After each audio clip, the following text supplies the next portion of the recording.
കൂട്ടുകാരെ, ഓരോരുത്തരുടെയും സ്വപ്നമാണ് ഒരു ഭവനം. തൻ്റെ ആയുസ്സിൻ്റെ ഒരു ഭാഗമാണ് വീട് നിർമ്മാണത്തിന് വേണ്ടി ഉപയോഗിക്കുന്നത്.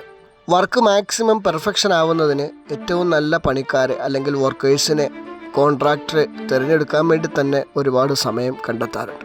അപ്പോൾ നമ്മൾ ഓരോരുത്തരും അതിൻ്റെ ഭാഗവാക്കാകുമ്പോൾ മാക്സിമം പെർഫെക്ഷനോടുകൂടി നല്ല രീതിയിൽ ആ വർക്ക് സുന്ദരമാകുന്നതിന് വേണ്ടി മാക്സിമം ശ്രമിക്കണം. അതിൻ്റെ തുടക്കത്തിൽ തന്നെ നമ്മൾ എല്ലാ പ്ലാനുകളും ചെയ്യണം. ആ വർക്കിൻ്റെ ഓരോ സ്റ്റേജിലും നമ്മുടെ നോട്ടം കൃത്യമായി എത്തിക്കഴിഞ്ഞാൽ ആ വർക്ക് മാക്സിമം പെർഫെക്ഷനോടുകൂടി സുന്ദരമായി ചെയ്തു തീർക്കാൻ കഴിയും. ഇത് കോഴഞ്ചേരിയിൽ തെക്കേമല എന്ന് പറയുന്ന സ്ഥലത്തുള്ള ഒരു വർക്കാണ്. ആ വർക്കിൻ്റെ തുടക്കത്തിൽ തന്നെ വർക്കിൽ ഏത് രീതിയിൽ പൈപ്പ് പാസ് ചെയ്ത് പോകണം, എവിടെ നമുക്ക് സെപ്റ്റി ടാങ്ക് എടുക്കണം, എവിടെ നമുക്ക് മീറ്റർ ബോർഡ് വെക്കണം എന്ന് തുടങ്ങി ഇലക്ട്രിക്കലിൻ്റെയും പ്ലംബിങ്ങിൻ്റെയുമായ എല്ലാ കാര്യങ്ങളും അതിൻ്റെ കോൺട്രാക്ടറുമായി നല്ല രീതിയിൽ ചർച്ച ചെയ്ത് കൃത്യമായ പ്ലാനിങ് നമ്മൾ തയ്യാറാക്കും. ആ കോൺട്രാക്ടറിൽ നിന്നും കൃത്യമായ നിർദ്ദേശങ്ങൾ നമ്മൾ നേടിയെടുത്തു കഴിഞ്ഞാൽ നമ്മുടെ വർക്ക് മാക്സിമം പെർഫെക്ഷൻ ആക്കാൻ സാധിക്കും.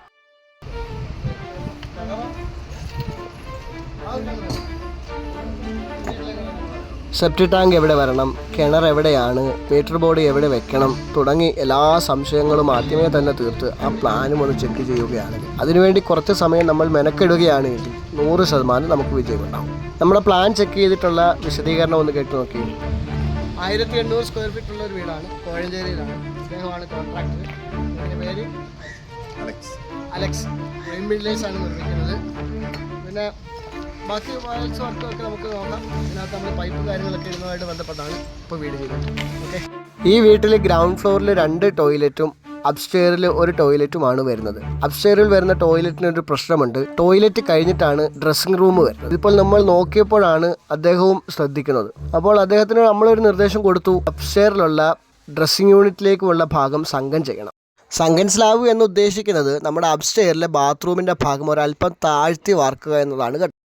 അത് താഴ്ത്തി വാർത്ത് കഴിഞ്ഞാൽ മാത്രമേ നമുക്ക് 4 ഇഞ്ച് പൈപ്പ് ഓടിക്കുമ്പോൾ എന്ത് ചെയ്യാൻ പറ്റത്തുള്ളൂ, കറക്റ്റ് ലെവലിൽ നമ്മുടെ ഫ്ലോറിൽ നിന്നും 1 ഇഞ്ച് ലെവലിൽ താഴ്ത്തി ബാത്റൂം ചെയ്യാൻ പറ്റത്തുള്ളൂ. ഇല്ലാന്നുണ്ടെങ്കിൽ നമ്മൾ മുകളിലേക്ക് ബാത്റൂം പൊക്കേണ്ടി വരും. എന്ന് വെച്ച് കഴിഞ്ഞാൽ 4 ഇഞ്ച് പൈപ്പും ഡ്രെയിനേജ് പൈപ്പും ഓടിക്കുമ്പോൾ പിന്നീടാണ് കോൺക്രീറ്റ് ചെയ്യാൻ പറ്റുന്നുള്ളൂ. അതിൻ്റെ മുകളിലേക്ക് കോൺക്രീറ്റ് ചെയ്തതിന് ശേഷമാണ് ടൈലിടാൻ പറ്റുന്നുള്ളൂ. ഏകദേശം ഒരു 7 ഇഞ്ച് 8 ഇഞ്ചോളം ഹൈറ്റ് വരും. അങ്ങനെ ചെയ്ത് കഴിഞ്ഞാൽ നമ്മൾ സംഘം ചെയ്യുകയാണ് എന്നുണ്ടെങ്കിൽ ആ ഒരു പ്രശ്നം ഉണ്ടാവത്തില്ല. ഇപ്പോൾ റെനോവേഷൻ സൈറ്റുകളിലൊക്കെ നടന്നുകൊണ്ടിരിക്കുന്ന പ്രശ്നമാണ് ഈ ബാത്റൂം ഒരല്പം പൊങ്ങുന്നത്. നമ്മളതിനൊരു പരിഹാരം ചില സ്ഥലങ്ങളിലൊക്കെ കണ്ടിട്ടുണ്ട്. കോർ കട്ട് ചെയ്തിട്ട് ബാത്റൂമിൻ്റെ പൈപ്പ് താഴോട്ടിറക്കുന്നത്. കിച്ചണൊക്കെ ആണെന്നുണ്ടെങ്കിൽ അതിൻ്റെ മുകളിൽ നമുക്ക് സീലിംഗ് ചെയ്ത് കൊടുത്താൽ മതി, പ്രശ്നമുണ്ടാവത്തില്ല. ഒരുപാട് ഫ്ലാറ്റുകളിലും വില്ലകളിലും ഒക്കെ അങ്ങനെ തന്നെയാണല്ലോ നടക്കുന്നത്. നേരെ താഴോട്ട് കോർ കട്ട് ചെയ്തിട്ട് 4 ഇഞ്ച് പൈപ്പും ഡ്രെയിനേജ് പൈപ്പും അതിലേക്കൂടെ ഇറക്കിക്കൊണ്ട് പോയി കഴിഞ്ഞാൽ റിനോവേഷൻ സൈറ്റുകളിലൊക്കെ ബാത്റൂം പൊങ്ങാതെ നമുക്ക് താഴ്ത്തി തന്നെ ചെയ്തെടുക്കാൻ പറ്റും. ഇതിപ്പോൾ പുതിയതായിട്ട് തുടങ്ങുന്ന സൈറ്റാണല്ലോ. അപ്പോൾ നേരത്തെ തന്നെ നമുക്ക് തീരുമാനിച്ച് സംഘൻ സ്ലാബ് അടിച്ച് ചെയ്യുകയാണെന്നുണ്ടെങ്കിൽ ബാത്റൂം എപ്പോഴും ഫ്ലോറിൽ നിന്നും 1 ഇഞ്ച് താഴ്ത്തി ചെയ്തെടുക്കാൻ പറ്റും. ഇതൊക്കെ നമ്മൾ സൈറ്റ് ആദ്യം തന്നെ വിസിറ്റ് ചെയ്യുമ്പോഴും കോൺട്രാക്ടറുമായിട്ട് ചർച്ച ചെയ്യുമ്പോഴും ഒക്കെ മാത്രമേ കൃത്യമായി പ്ലാൻ ചെയ്തെടുത്ത് ദോഷമില്ലാതെ ചെയ്യാൻ പറ്റുകയുള്ളൂ.